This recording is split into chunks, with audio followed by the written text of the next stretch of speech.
Hi, this is Scott, Kilo Sierra 6, Delta Alpha Yankee, and it's been a few days now since I did my initial hands-on reaction to receiving my ICOM IC-T10. One thing that I promised, because I kind of had a bit of a negative reaction to the radio, I thought it would be prudent to wait a few days before I did the review for the purposes of getting to know the radio a little bit more and making sure that I wasn't mistaking something or that I hadn't missed something. But also kind of, calm down and get a little bit of perspective. I kind of have a bit of a fiery personality, and I'm particularly difficult when I've been disappointed on something. And this radio proved to be a bit of a disappointment. But what I had to kind of realize was it was disappointing to me because it didn't match what I was looking for in the radio. And it was speculative anyway on the purchase because I did go into this knowing full well what the specifications for the radio were. So I wasn't placing any unreasonable expectations on the T10, but there were a few things that I expected to see in this radio, given that it's a $240 radio.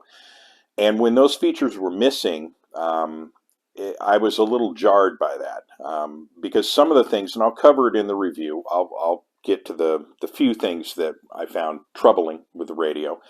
But what I had to realize was that many of these things were little nitpicking items that I think I was putting perhaps a bit too much emphasis on.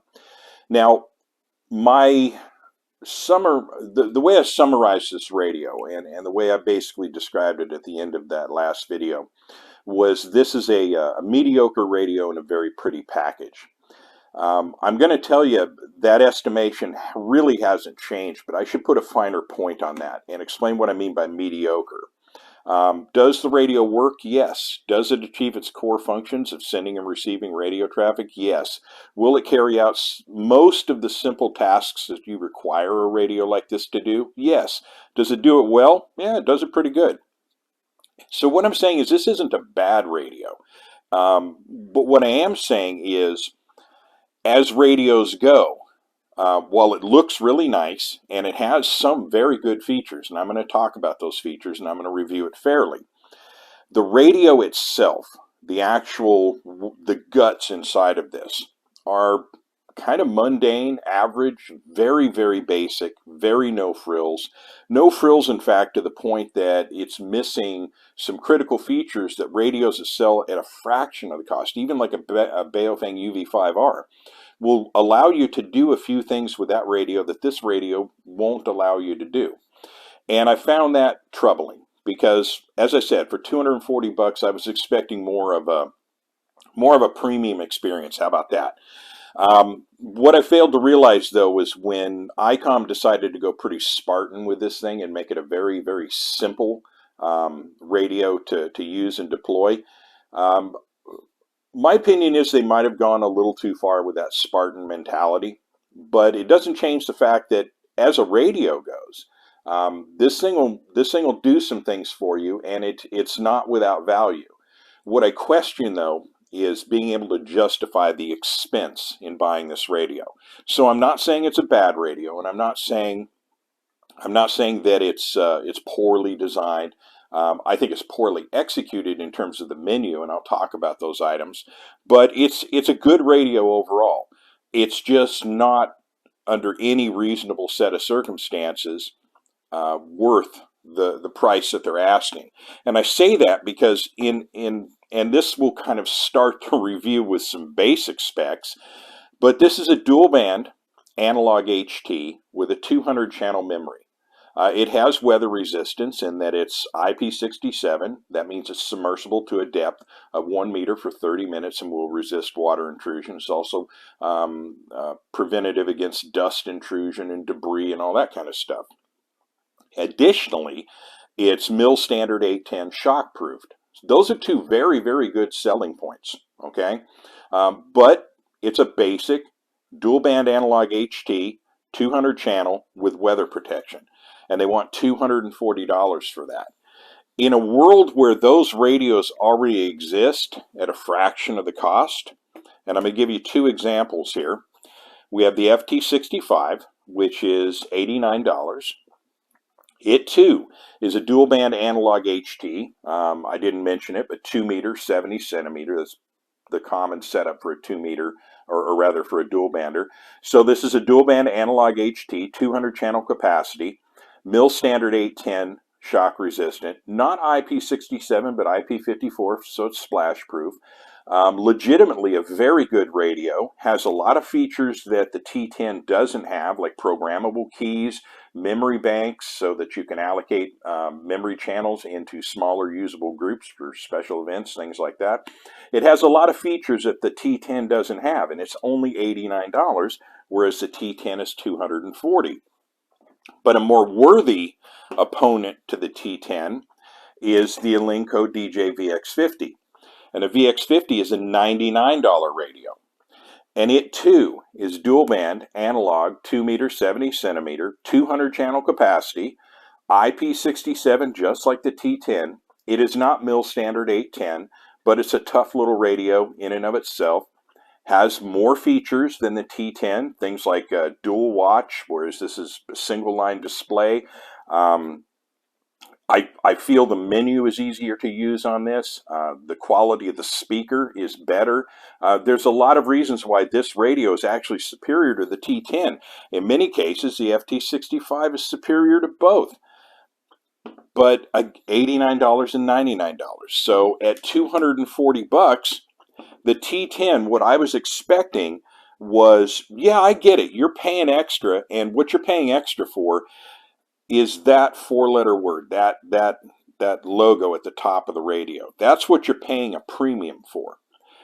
But in exchange for that, what I expected was a good radio, and I got a good radio. The radio itself works. But what I didn't get were some of the prestige features that I was looking for. Ease of use, customization, scalability, flexibility, the ability to set this up just the way I like it, and that's where the T10 left me disappointed, because when I say this is a very basic radio in here, and I'm talking basic, average, common, mundane, thus mediocre across the board, there's nothing really special about it. When you get to the menu, there's a lot of things that you're used to being able to customize that you can't with this radio. And I suspect two things. One is that they were going for the most simple radio they could possibly design. And I get that, but already, as these radios exist, they're in the sweet spot for simplicity. There's not a lot of bells and whistles on these radios, but as I said, you do have some control over how the radio reacts and what the radio does in the setup menu. ICOM got pretty brutal about that. They removed a lot of parameters that you're used to being able to adjust, and again, I will cover those as the review progresses. So overall, I didn't get that prestige experience, so I had a sense of disappointment, but over the past few days, I have kind of resolved to the fact that it doesn't mean it's not a bad radio or not a good radio. It doesn't mean it's not useful. It just means it didn't meet some very stringent expectations I had. And that was based purely on speculation that I would get that. There were no promises made by ICOM that they would deliver in that regard. And they held true to their promise. How about that? So what I'm going to endeavor to do is I want to talk very honestly about the good parts and the bad parts of this radio, because while I'm complaining about the mundane nature of the radio, as I state once again, it does work. It works adequately. I have no complaints about that. But there are some things on this radio that are actually very, very good. Not necessarily worth $240, but very good nonetheless. So without further ado, after that long explanation, let's jump into the review. So just to recap, as I mentioned earlier, let me get this out of the way. This is a dual band analog HT, 2 meter, 70 centimeter. So that means the transmit range for this radio in 2 meter VHF is going to be 144 to 148 megahertz. In 70 centimeter or UHF, it's going to be 440 to 450 megahertz. That's your transmit range. So you're locked into the ham bands. There will as usual, there will be questions about, can you do a Mars cap modification or expanded transmit modification on this? I'm not aware of anything up to this point. Both of these radios, it can be done, and it's a software thing. There's no physical component that needs to be removed from the board. On this one, though, I suspect it's going to be a component that's going to have to be removed from the board in order to expand the transmit. Over time, someone will take the, we'll have some brave trailblazer that'll crack one of these open and figure out what needs to be removed. And when that happens, I will let you know. As it relates to transmit, now we need to talk about receive capability. And this is one of the first areas where they could have done more and should have done more, but didn't. So you have your FM broadcast band, 88 to 108 megahertz. Then in VHF, you have receive coverage from 136 to 174 megahertz. In UHF, you have, and this is sort of an odd one, it's 400 to 479. Now, typically in a full range radio on receive, even for instance the Baofeng UV5R, I believe it's 400 to 512. So they capped it at 479, which is an odd choice. But as far as anything else like aircraft and things like, you're not getting that with this radio. It does not have wide receive like something like an FT60 would have, for instance. It's comparable actually to the FT65 and the DJ VX50. These are a little more versatile in terms of receive, and of course the MarsCap modification capability on these makes them a little more flexible when it comes to transmit as well. But also related to receive, the receiver circuitry in this is a direct conversion receiver. If you're not familiar with the difference between a direct conversion and a double conversion super heterodyne receiver, I will say the super heterodyne receiver is in all cases going to be a better, more effective, more discriminating receiver. This does not have that as direct conversion. That doesn't necessarily mean it's a bad receiver. These two radios that I keep referencing, and I should just maybe leave them out on the table, they both have direct conversion receivers as well, and they're good direct conversion receivers. I don't have any complaints, but one of the things that is common to a direct conversion receiver is if it's not filtered properly, you can get some intermod issues. That remains to be seen on the ICOM. I haven't taken this into the RF area where I can test that effectively. I can't do that till next week. I'll let you know if it's a problem. If not, you can assume that it's not a problem. So the receiver, okay, we'll see how that goes. As far as the memory channels, already mentioned 200 channel capability. There is no allocation for memory banks or zones or any way to allocate memory channels to smaller usable groups. That's something I'm a big fan of with the FT65, but the DJ VX50 doesn't have it either. So that's not a deal breaker, and ICOM never promised to deliver anything like that. The talked about the weather protection already being IP67. That's an excellent thing, and the shock proof. That means that this is a radio that's going to be likely very good in the woods. I didn't talk about the overall appearance of the radio, but as radios go, this is actually a very well designed radio in terms of the aesthetics. It's got this interesting, if you can see it, this interesting shape where it's narrower at the bottom. And that's actually a good thing. There's an actual reason for that, because you have the speaker grill here kind of jutting out. That's going to provide some protection to the screen and the keys, which kind of angle downward and out. Whereas something like this, it's a flat parallel surface, so any stress that can be applied to this can also equally be applied to the keys. So that's not necessarily a bad thing. Hang on just a second, got a cough. Oh, sorry about that. Allergies are really going places here in the valley this week. So, very good looking radio, as I said. Really has a nice feel, solid build quality to it. Feels good in the hand. Size wise, it's right in that Goldilocks zone of being not too big, not too small. Something, for instance, like the FT4X is, I find it to be a little too on the small side, and everything's way too cramped when it comes to the actual keys. Whereas the T10 seems to strike a pretty good balance on that. The screen, That is something that is going to be a point of contention for some of you. And this was one of my major disappointment areas, in that the screen itself is far too small for what it is. The FT65 has a larger screen, the VX50 even larger than that. Now the 65 and the T10 are both single channel display, whereas the DJ VX50 is dual watch, so that you can toggle between the primary and secondary bands on here. Excellent little setup, but you do not have that capability with the 65 or the T10. The 65, you have it in a limited sense, but that's in VFO mode only.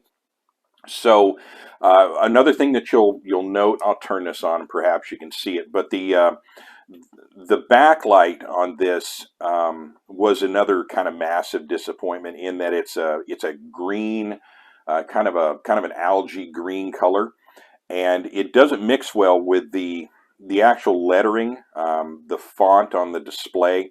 It sort of washes out when the backlight comes on. It's a very hard display to see. Now the keys light up pretty nicely and quite brightly actually, but I was really disappointed with the brightness level on here. And one thing that I didn't like is there's no way to adjust that. I can't make it brighter, I can't make it dimmer, and I can't extend the time in which it displays, because the another drawback of this is when it does light up. So here's your only options when it comes to display: on, off, or auto, period. You can't set an extended time for that backlight to be on, as many other radios within the same price range afford you that ability. This does not. So you get the time that's hard programmed into the radio, and it's not very long. I find it to be just a little too short. I hear the radio key up, I turn to look, I pick the radio up, bring it up to see what's going on, and it's already dropped out. There's no provision to actually key up that backlight either. If you want that backlight to come back on, you have to toggle something to get it to light up again. So I'm not real happy with that display at all. And as I mentioned, it's very washed out and very dim. Another thing that I found that was really puzzling is, you'll note here, and I don't know if you can see it or not, but that's supposed to say TCARC 1. And I'll give you an example here with this display, how you can see that very clearly, and everything is nice and clear, uppercase, easy to see, plenty of space on the screen to see. Whereas this, like I say, is washed out, difficult to see, very small, very cramped display, but that capital T is missing. Now, I thought at first it was a problem with the programming. I checked and it wasn't. I did program in a capital T. It turns out that this radio, for some inexplicable reason, has, I believe if I remember right, the count is 7 letters. 7 letters of the alphabet will not resolve as capital letters. It was T, B, D, G, Q, N, and I think there was another one.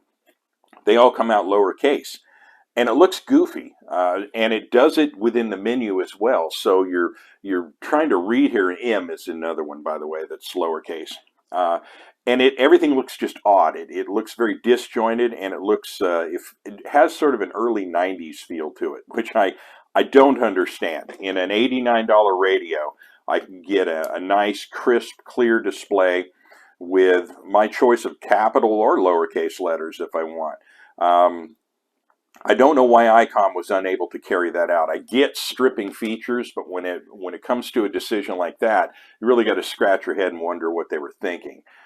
Maybe they thought it was cute and stylized. I don't get it. So enough on that. I'm going to blow past that.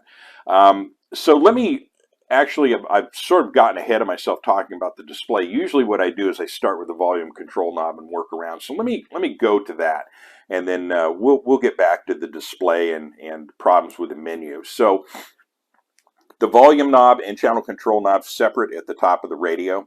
You can really feel the gasketing in this from the IP67. This is, it's not stiff, it's not difficult to turn, but it definitely stays in place.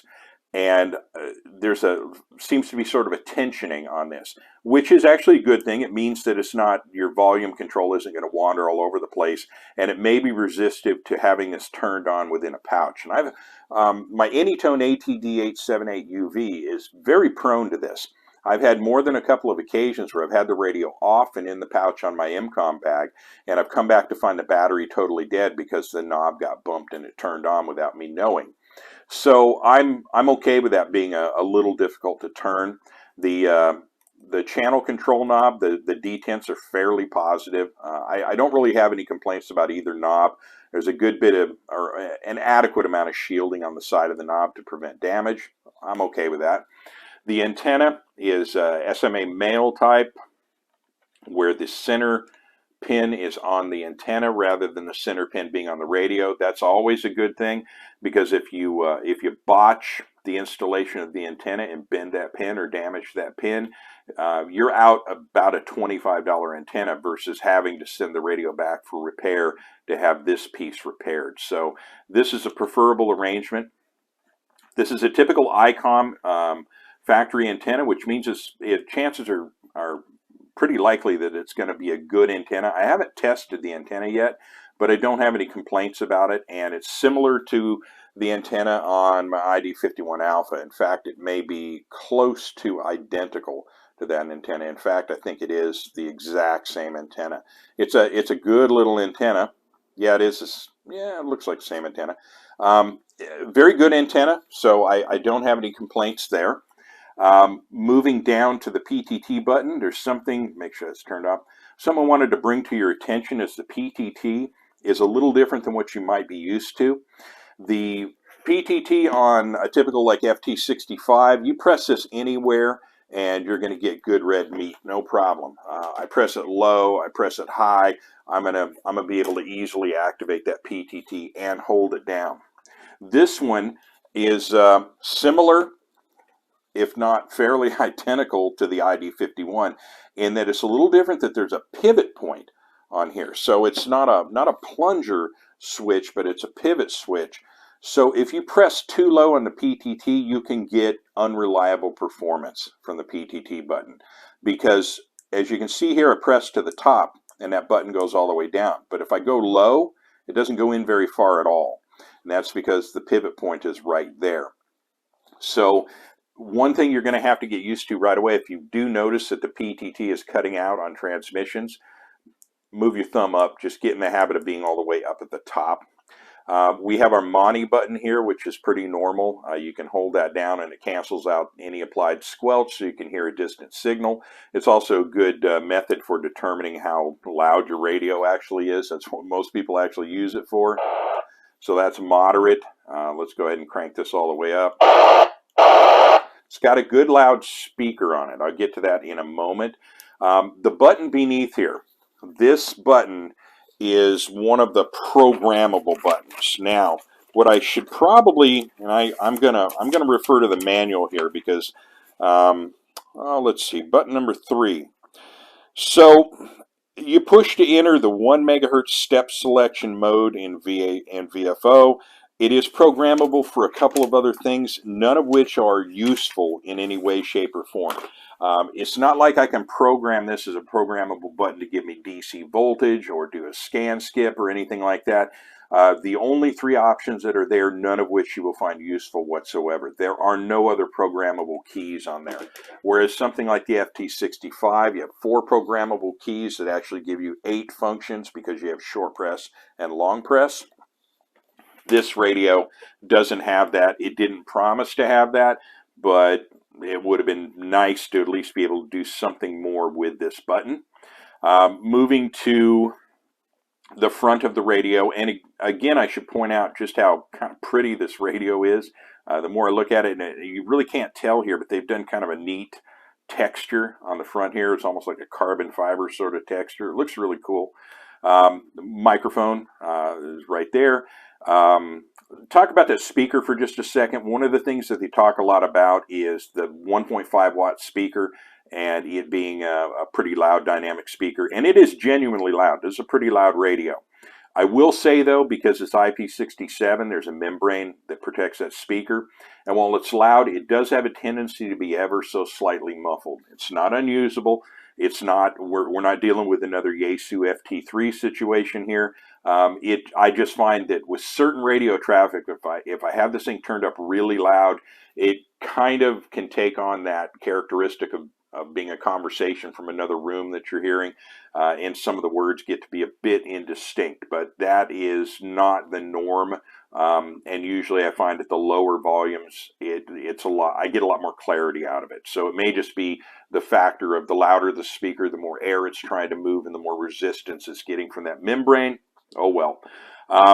The keys, no complaints there. They're well lit. I'll give it that. Set is easy to get into. There are two set menus in this. One, and I don't know why they did this. The FT65 has the same arrangement. There are two set menus with this as well. But the one menu where you have to do a key sequence and turn the radio on, you hold down the, I believe it's the Moni and the PTT, and then turn the volume knob on, or the on switch on. That allows you to get into portions of the menu that affect the core operation of the radio. Things like whether or not it's going to be a monoband, resetting the radio, memory clear, bank clear, that kind of stuff. So there are things that you got to go through a couple extra steps so you don't accidentally make a mistake. And then they have their general set menu, which is just a function of pressing the F key and then doing something else. One of these, pressing one of the corresponding keys on the pad. And there you get into the usual things of setting tones and different things related to channel setup. The T10 also has two menus, and the first one, the one I was talking about, that should be the one that deals with the core functions of the radio. How you enter into that is you hold the set key down and turn the knob, and then that allows you to go into this menu. Now the navigation is very strange. One would think you would turn the channel control knob to actually move through the menu. You don't. You keep pressing set, and you can sort of see that kind of wacky, here's a good example of it when it says name. You can see their wacky alphabet situation there. And you can go through here, but as I said, some of this stuff relates to, actually most of it, now that I'm looking at it, does relate to the actual radio, and the other menu seems to deal more with the channels. But you just need to know there's two different types of menus. To escape out of this when I'm just turning the radio off, I've tried a couple of other methods. I press the PTT and that actually doesn't work. The other set menu, you just simply hold the set key down, long press it. Oh. Why am I not able to get into this? Oh, I'm sorry, short press, not a long press. And again, you just keep short pressing all the way through. But as I say, this is a mixture of things that affect the radio, like mic gain, and things that affect the channel. And this is where things start to get a little disappointing. As I alluded, you can't really do anything about the screen brightness or the duration. Press PTT and exit out of that. But there's a few other things that you can't set up on this, and I haven't talked about scan yet. But scan, hold that down. You got the scan's kind of moving along. It's typical for an HT in the upper range, like Yaesu's. It's not as fast as you're going to see on like a Uniden scanner, but it kicks along pretty quickly. But what I don't like about the scan is I have a certain way I like to set up scan, and I'm sure a lot of you have a certain way you like to set up scan. And usually there's two methods for this. And the methods go like this. It's either time or carrier or busy. Carrier / busy. So on time, what it'll do is it'll scan through, and when it comes to the next active channel, it'll hold there for a few seconds. If you do something about it, like kill the scan or hit the PTT, you can then operate that channel. But if you don't do anything, after a few seconds, it just advances and goes to the next active channel. That's not the method I prefer. The one I like is where it goes to the next active channel, and when it gets there, it holds until the carrier drops out. And when they stop transmitting, then it will hold for a second or so, and then it'll resume scanning again. But generally, with most radios, you can select one or the other option. This radio has no provision for selecting that. It just scans. You either have the scan on or you don't. Here's an example here. So what I'm looking for here is I want it to hold on there until I've done something about it. Generally, by now, on one that's simple time, it would just take off. Now there, the carrier dropped and the scan advanced. But what's odd about this is if the guy had been talking longer, eventually it would have moved on in the middle of his conversation. So seems to be some kind of mixture of both. It's not a deal breaker, but it's just one of those things that I wish I had a bit more control of. See what this one does. Current Emergency Radio Network. Please help us conserve battery power at our solar sites by limiting your QSOs to no more than 20 minutes. Thank you. Seemed to hold okay for that. So again, not a huge deal, but it's one I would like to have more firm control over. So I'll go ahead and stop that at this point. Just short press scan again, and we're done. I'm not going to get too much more into the actual front panel programming on this. It may be fodder for another video in the future, but I'm going to move on to the rest of the features on the radio. So before I get to the speaker mic area, because we've already talked about channel control knob, we talked about the PTT, we talked a little bit about the display. Not happy with the display. It's dim and kind of lifeless, very difficult to read in any lighting situation. Don't like the no capital T thing. Again, none of these are big deals. None of these are big deal breakers. But they're just collectively things that make you grind your teeth and get a little disappointed and realize, this isn't that next level experience I was looking for. This is where my mindset was less than 24 hours after receiving the radio last week when I did that video. But before I get into this, let's talk about the battery real quick. The battery is typical ICOM in that it's pretty much the same arrangement as the ID51 with a couple of minor variations.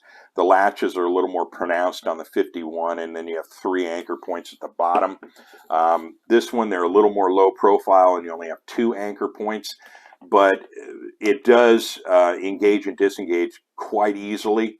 And if you just hit one side, it's not going to come undone. So it's not the kind of thing that if you drop it, and this would be part of shock testing a radio, you don't want to hit it and then have the latch inertia actually activate the latch and have the battery pop off. That's less likely to happen on this radio.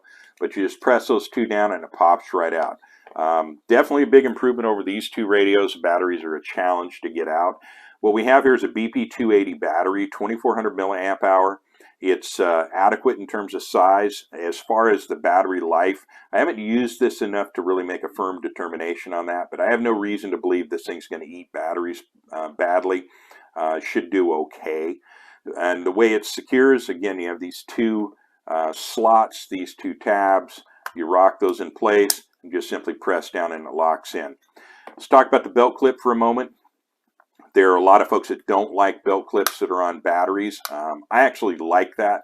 My Anytone ATD878 convinced me on that one because I have one battery that has the clip attached and I have another one that doesn't. And I am able to swap those batteries out depending on whether or not I'm going in a pouch or whether or not I'm going to have to do some hasty carry involving a clip. I generally run without the clip. The really nice thing about this one is if you decide you don't want the clip on there, there's a little tab right there. You just pull that down and off and you are good to go. You have no more clip on the radio. It's pretty ingenious and pretty awesome. One of the few manufacturers that do a quick change clip like that.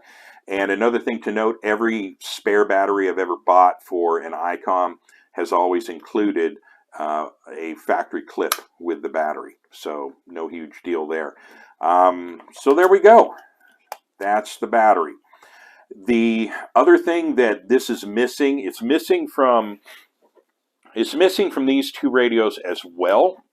The FT65, you may have heard me complain about the fact that there's no way to run any kind of alternative DC current into the radio. There's no DC import. And what I mean by that is, for instance, right here on this ICOM ID51 Alpha, at the very bottom you see a cover marked DC in. I can run 12 volt DC into there, and what it'll do is it'll either power my radio from within a vehicle. I can use an adapter cord for that. I can also charge the radio through that same mechanism if the radio's off. Now, The T10, the FT65, the VX50 all have one common characteristic. There is no DC in port anywhere. If you want to run alternative power, and this is another point of contention I have with Yaesu on the FT65, and I routinely harass the Yaesu's U.S. Sales rep on the Facebook groups over the fact that they do not offer a battery eliminator kit for the FT65 so you can run alternative power. The good news on the T10 is there is an available battery elimination kit, although I have not seen one for sale yet, so I haven't gotten it. But there is a way to run alternative DC power on this through that eliminator kit. Okay, something else I should note too related to the battery, and I don't really do unboxing videos, but when you receive your IC-T10, it's going to come in this nondescript ICOM box, and within the box you're going to get the radio, the antenna, the battery, the clip, and then you get a charge cradle. And that's kind of cool. You have to have one, as I said, because there's no DC import. But it does come with a supplied charge cradle, and it's a nice one. And it's got a nifty level of engineering that I thought was kind of interesting. When you, and I don't have this plugged in, but when you put this in the charge cradle, as you know probably from having dealt with them before, most charge cradles have an LED on the front. Some are pretty bold about it. They'll cover the entire front of the charge cradle with a giant LED array. So you have this big angry red light kind of pointing in your eyes, and across the room that can be a little distracting. It's not a huge deal, but it's just one of those things. If you charge a lot of batteries, you know what I'm talking about. ICOM did something interesting. They took their LED and they just pointed it upwards, and they have it set up. I don't know if there's a reflector or whatever, but it does a really neat light show in that it bathes the front of the radio in a warm amber glow while it's charging. And when it's finished charging, that turns to green. I thought it was a classy move. It looked really, really nice. It reminded me of my wife's BMW when you get in and there's has all these orange accent lights that are buried in the door rests and door panels and the dash and all that. So yeah, it's kind of cool. Charge time was not excessive. I don't know if this is necessarily a rapid charger or not, but I have no complaints on the charge time. Perfectly adequate, and I've been using this for a few days, and the battery, which again we get back to that teeny tiny display, your battery indicator is right there. I'm still showing full on the battery, so battery life seems to be clicking along okay. Yeah, and another feature of the display too, by the way, you get your channel and you get your channel number right there. So let me get to the very last thing, and this will actually address an accessory. Oh, something else I should mention real quick. I didn't really talk about the programming.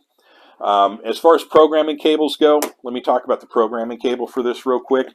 This is the most elaborate and expensive programming cable I bought yet. I know there are more expensive programming cables out there, but this programming cable is the OPC478UC-1. And this thing, talk about world supply of chokes on here. It comes supplied with these two already in place, and you have to actually put this one on when it comes out of the package. But the programming cable works. It works quite well. It actually breaks down into subcomponents. I imagine that's your common connection point, and this will be your variable from one model to another. But it worked with Windows 11, so that's all I cared about. But in terms of cost, this thing is going to cost you $70. So $240 for the radio, $70 for the cable. You're up to $310 if you want a radio you can charge on or program on the computer. In terms of that programming software, the CPS can be downloaded from ICOM, and it's not bad. As CPS units go, it's pretty okay. You can cut and paste data into the individual selection areas. It's all right. It's it's not RT Systems. It's not Chirp. Chirp has a few issues, but I happen to like Chirp a lot. It's pretty simple and straightforward. But the ICOM CPS is okay, and the programming cable worked terrific. But getting to this was another one of those little things. Let me find my screwdriver here. All right. So we have our speaker mic cover here, And this is actually one of the first things I noted was how small these screws are here. Now, let me give you kind of an example of a good way to do it. Now, this is IP67, so when it comes to this port, you need to have it solidly covered, and you need to make sure that that's not going to come loose or be able to open up easily. So the Elenco, they took a different approach, and basically you have a slot here that the tab goes into, and it's secured with this screw. But the screw is a standard head, and it's got a pretty wide mouth on it. So if you don't happen to have a screwdriver handy, you could also just use a penny in that slot and open this up. I've done it many times. In fact, it's easier to use a penny than a screwdriver because of how wide the slot is. But ICOM is decided to be different, and what they've given us is these two teeny tiny little screws. And you have you're going to have to use a small bit for this. So let me undo this, and I'll show you what's underneath this, and then we'll get to this speaker mic that you've seen sitting over here, because that's something that's kind of interesting. So I'll tell you a couple things about these screws. Aside from being very small, they're also not captive. So they will fall out, and if you've got shag carpeting, that screw dropping into your shag carpeting is going to present you with a bit of a challenge finding it, or if it rolls somewhere in your shop. So I can imagine ICOM is going to be keeping a fairly large supply of these screws hanging around, and I bet you, given how much they charge for everything else, they're going to charge you $4 for a set of screws. So let me get the charge out of the charge grid. Now, the hand mic situation for this radio. There are 3 hand mics available for this radio, or speaker mic is another term to use. The lowest cost one looks a lot like the Yaesu MH, I think it's the MH73 or 43, but it's MH73. It's a very small speaker mic. I didn't like it when I had one for the FT60. I didn't want one for this, but that's their least expensive speaker mic, and it's $43, I believe. This is the middle ground version. The most expensive speaker mic, and the one that's actually intended for this radio. When I purchased this radio, that mic was not available. It is now, so I may go ahead and pick one up. But that speaker mic is $117. This speaker mic was $71. But I'm not going to complain, because I got $71 worth of speaker mic. Let me show you in contrast. This is a typical speaker mic that I use for a lot of applications, and it's about the same size as most speaker mics in the ham radio industry. But look at that. This one is a monster. It's got a big giant clip, very heavy duty. It's got a good loud speaker in it. It works very, very well. The PTT is very good on this. Hinged as well, but this time it's hinged at the top. So you press there, you don't get much. Press there, you get all of it. It has an earphone jack at the bottom that's sealed. Now, the one thing I will tell you is I could not find in the specifications for this whether it's IP54 or not. I know it's not 67. But it at least maintains the IP67 rating on the radio, because it does use a sealed port. So we have a gasket here. So you insert your pins, lock it into place, and then the jack then locks into place via these thumb screws, which is a much better approach to the ones used on the covers. So they're not teeny tiny screws, and they are captive, so you're going to be less likely to lose them. So you'll notice I alternate between top and bottom there, because I don't want to get it off center and bind it up. But there it is. And again, it's nice and loud. Let's crank this up. A little less loud than the speaker itself on the radio, but certainly louder than you're going to need for something that's going to be clipped near your ear. So 71 bucks. It's an ICOM. Everything for ICOMs are expensive. It's ICOM. If I had to do an analogy, it's the BMW of radios. So they're going to charge you a lot more than Chevy or Dodge would charge you for parts. ICOM is that way with everything, and they also know when they have a hot product. They know when to jack those prices up, because I defy you to explain to me why an ICOM IC-705 costs more than an IC-7300. But it does. 7300, I think, is still about $100 less than an IC-705. And the 705 is just a little 5-watt QRP radio. The reason it's as expensive as it is supply and demand. They know it's a hot property, so people are going to pay the extra, because where else are you going to buy another IC-705? That, I believe that's their thinking on this radio here. This is their version of the FT65, and it costs $240 because it's ICOM. I don't think it costs $240 because it delivers anything that the 65 doesn't already deliver. In fact, the 65, as I've mentioned, has more options, more flexibility, and more customization opportunities than the T10 ever will. It's just Yaesu sort of has a different approach. They're going for quantity sales, and they're pricing this thing to move, and they're making their money that way. ICOM is going for exclusivity. That's another way of making money. You don't have to make as many units. You make it an exclusive product. But usually, and again, this goes all the way back to my original disappointment, usually that premium brand does come with some swanky features, and that's where they just did something that doesn't make any sense. Had ICOM just put a couple of extra little features in there, this would have been a glowing double thumbs up review. And again, I will say, not a bad radio. It works just fine. But justifying spending $240 on it is a hard one to sell. So that's why I gave it the 2 thumbs down in terms of recommendation. Again, not because it's not a good radio. I gave it the 2 thumbs down because you can't justify spending $240 on this unless that's what you want to do. I did it. I didn't have to buy this radio, and I didn't have to review this radio. This wasn't sent to me. This was paid out of my own pocket. This is my personal property. This is something I bought for myself. And I did it, to see if it was going to be as good as $240 should be. It wasn't, which pissed me off. But at the same time, I have a pretty usable radio. I have something that's going to be good in the woods. It's not going to do everything I want it to do. I'm going to have a couple of things that will probably continue to annoy me, but I'm going to get use out of this radio. I'm not going to box it up and throw a hissy fit and refuse to ever use it again. No, I'm going to use the hell out of this thing. In fact, I'm going to ride it harder than it should be ridden from this point forward, just to see, okay, fine, I'm going to get my money's worth out of this radio. How about that? But in terms of recommending it to people for purchase, that would be irresponsible of me, because you can get something that is just as good for $99.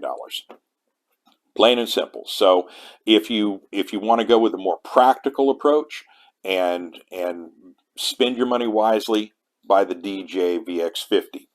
If you want to splash out and buy yourself something fancy and have kind of a prestige radio that you can show off at the club and go, ooh, look, I got an ICOM. There are people that will genuinely be impressed by that. Here's your boy. You're not gonna, again, it's gonna work. It's just not as nice as it could have been. How about that?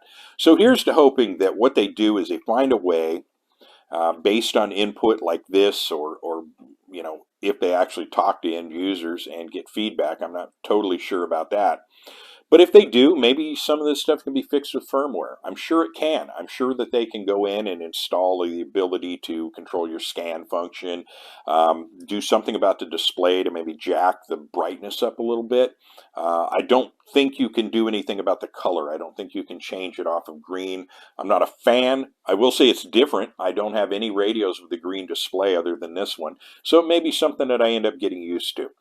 But I hope in the end I've given you a balanced review of this radio, and something that isn't based on emotion or me just being disappointed and pissed off because I didn't get what I wanted for Christmas. So final thing on here. I won't say mediocre. How about we change this to, it's a mundane average radio that works, but it's pretty as hell. It's got a great brand behind it, and it's probably going to end up being a solid performer nonetheless. So with that, I will bring this review to a close. I will thank you for watching, and hope that you have a wonderful day. So this is Scott, Kilo Sierra 6, Delta Alpha Yankee, Southwest Visalia, California. Take it easy.